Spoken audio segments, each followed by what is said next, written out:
Unapologetically Woman. We're celebrating phenomenal women all across Kentucky who make no apologies for their perspectives or the impacts that they're making in the community. Today we're celebrating Sybil Montero. Sybil is a wife, a mom, a health coach, and vice president of Arbonne International.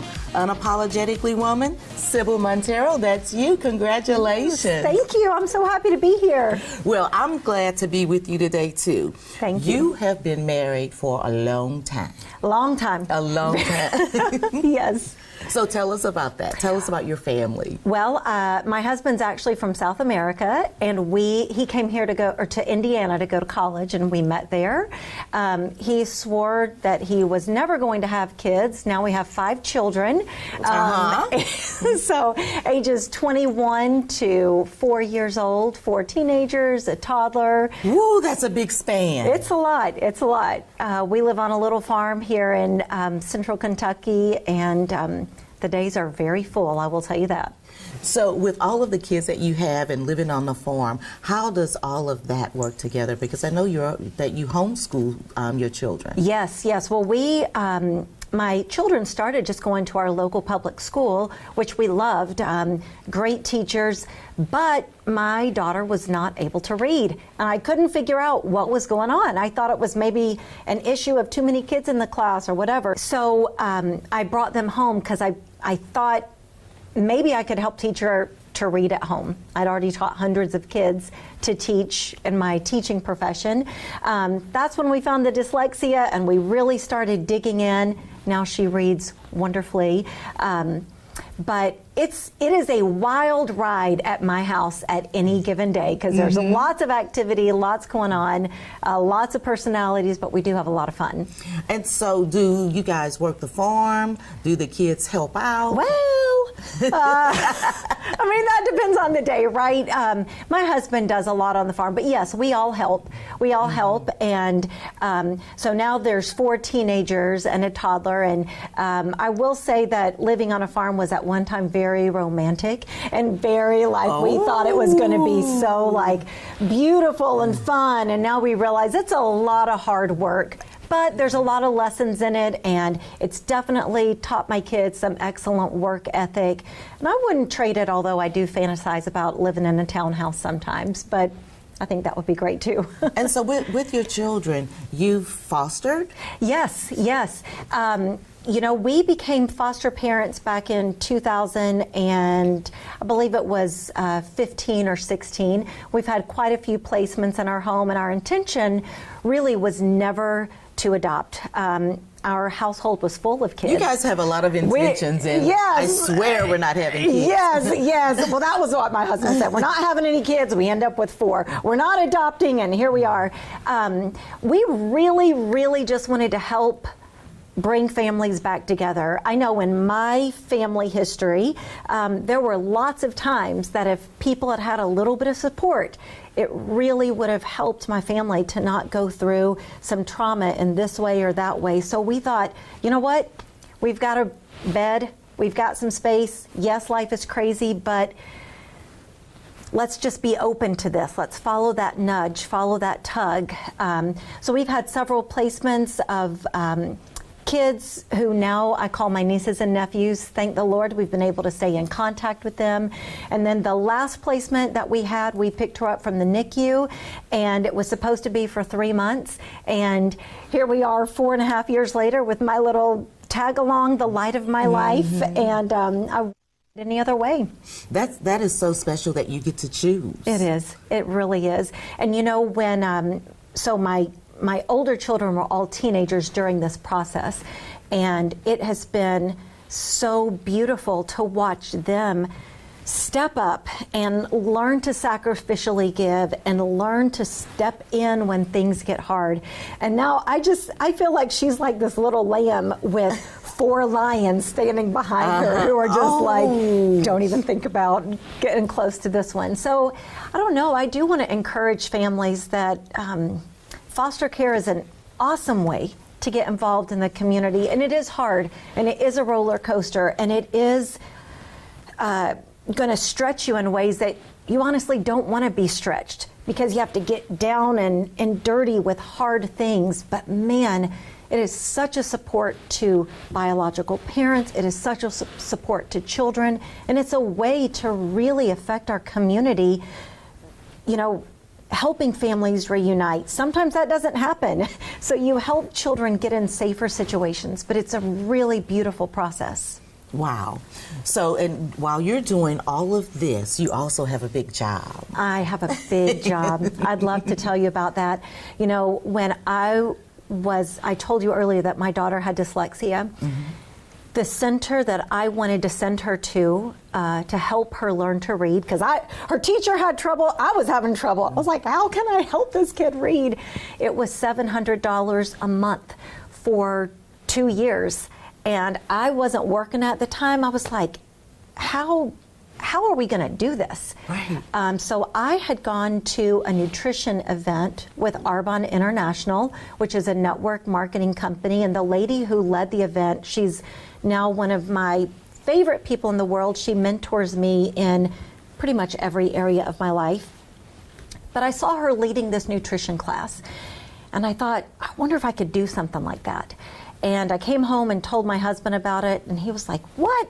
No, no, you cannot do something like that. And he is amazing. He's my biggest cheerleader, so I'm not trying to paint him in a bad light at all.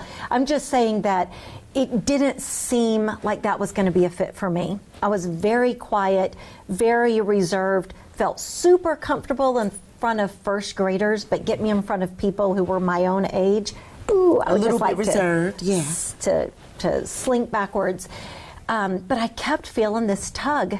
And that's one of the things I would love to encourage your audience about is if you feel a tug, go for it. Even if you feel unprepared, even if you feel nervous, if you feel a tug towards foster care, go for it. If you feel a tug towards a new work opportunity, go for it. If you feel a tug towards a new friendship, a new relationship, go for it. If you feel a tug to share your story and you're a little bit like, what am I even doing? I don't even know what's going on. Go for it, because you don't know who you're going to affect.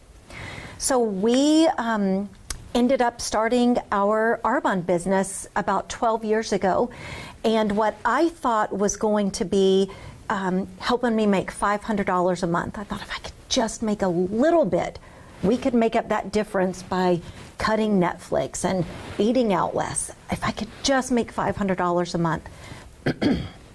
But you know, this business really pushed me to take a step out of your comfort zone. Take a step, take a step, take a step.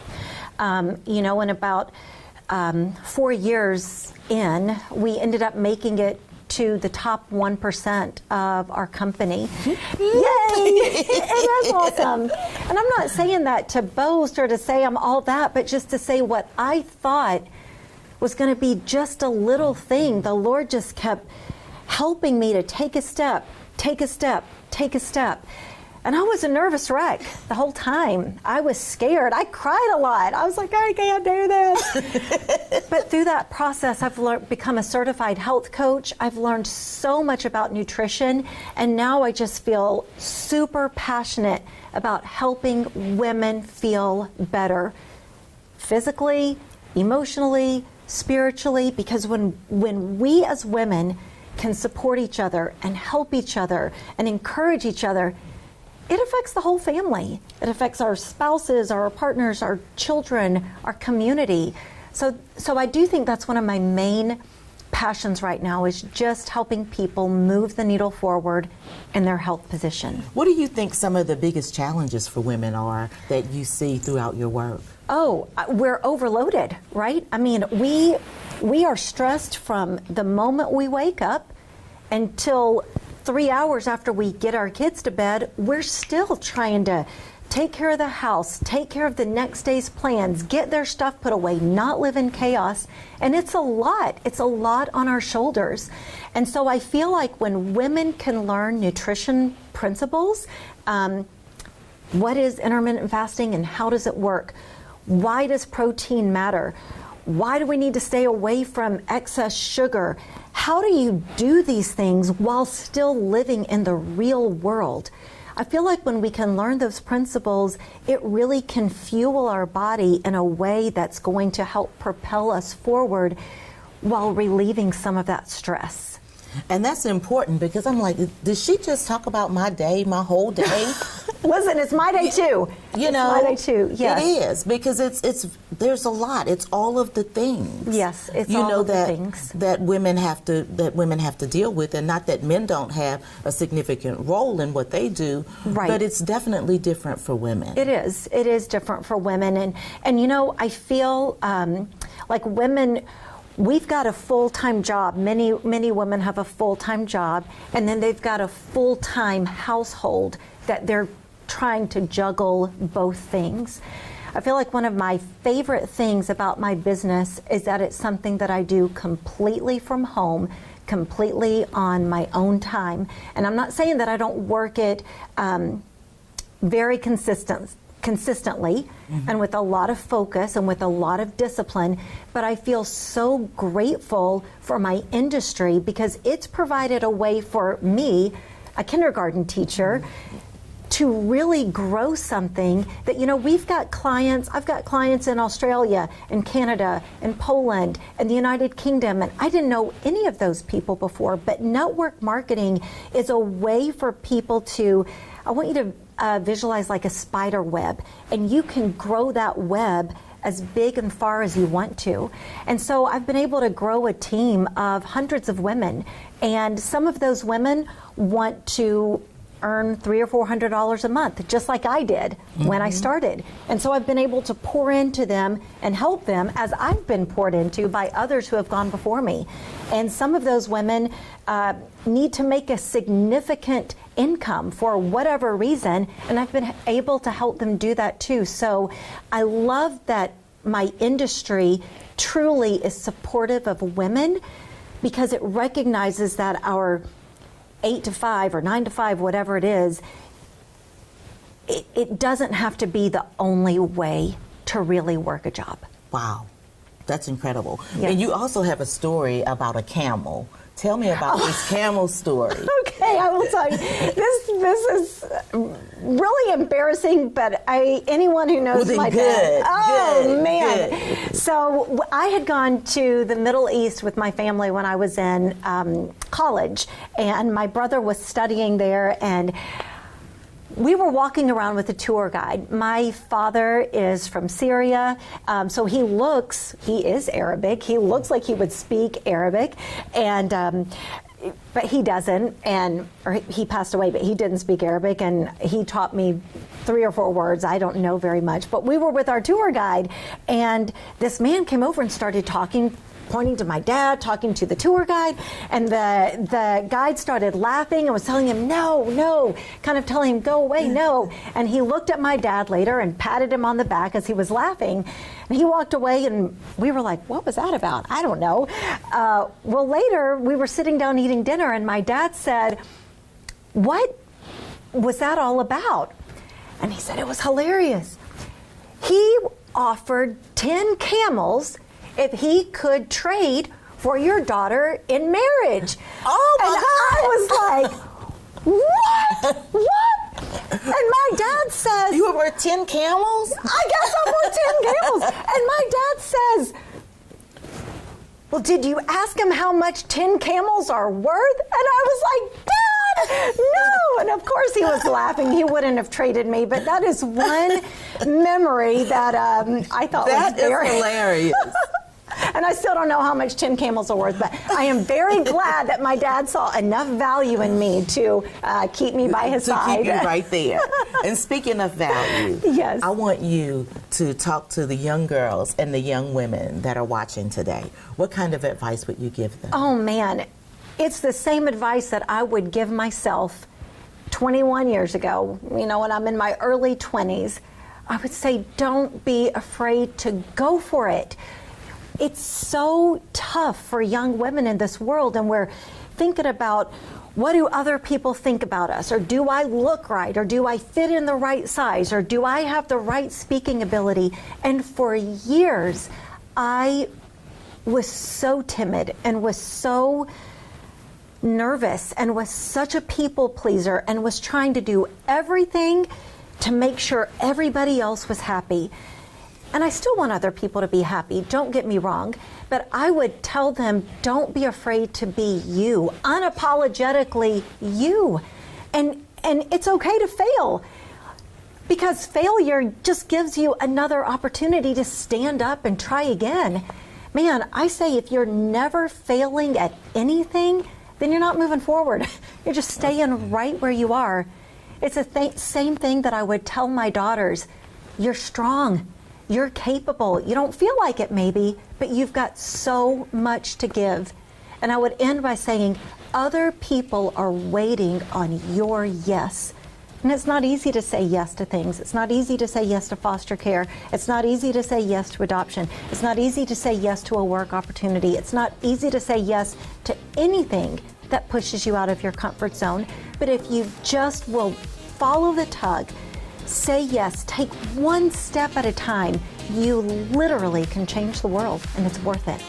Wow. Thank you so much. Yeah, you're welcome. Thank you. Thank you for inviting me. Absolutely. You guys continue to watch as we celebrate other phenomenal women just like Sybil on Unapologetically Woman. We'll see you soon.